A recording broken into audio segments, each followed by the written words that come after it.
আমরা সারাদিন এত এত কাজ করি, কিন্তু মাস শেষে আমরা টাকা এবং সময়ে কোনো বরকত পাই না। কখনো ভেবে দেখেছেন এর আসল কারণ কি? আসসালামু আলাইকুম রহমতুল্লাহ। আমাদের জীবনে বরকত না থাকার সবচেয়ে বড় কারণ হচ্ছে আমরা কোরআনিক ফর্মুলার উল্টো পথে হাঁটছি। আল্লাহ তাআলা রাতকে বানিয়েছেন বিশ্রামের জন্য আর দিনকে বানিয়েছেন কাজের জন্য, অথচ আমরা রাত 2টা 3টা পর্যন্ত আমরা জেগে থাকি এবং সকাল 10টা পর্যন্ত ঘুমাই।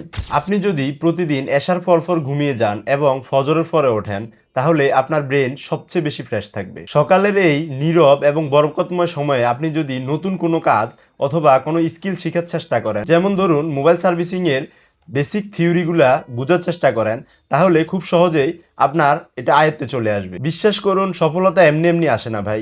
সফলতা আসতে হলে আগে আমাদের আল্লাহ প্রদত্ত যে কোরআনিক ফর্মুলা আছে এটাতে ফিরে আসতে হবে। আপনারা কে কে আজ থেকে এই রাত জাগার বদভ্যাসকে ত্যাগ করে কোরআনিক রুটিনে ফিরে আসতে চান, তাহলে অবশ্যই কমেন্ট বক্সে ইনশাল্লাহ লিখে প্রমিস করে যাবেন। জীবনে বরকত ফিরিয়ে আনতে এবং সঠিক স্কিল শিখে কেরিয়ার গঠন করতে অনলাইন মোবাইল একাডেমির পেজের সাথেই থাকুন। আসসালামু আলাইকুম রহমতুল্লাহ।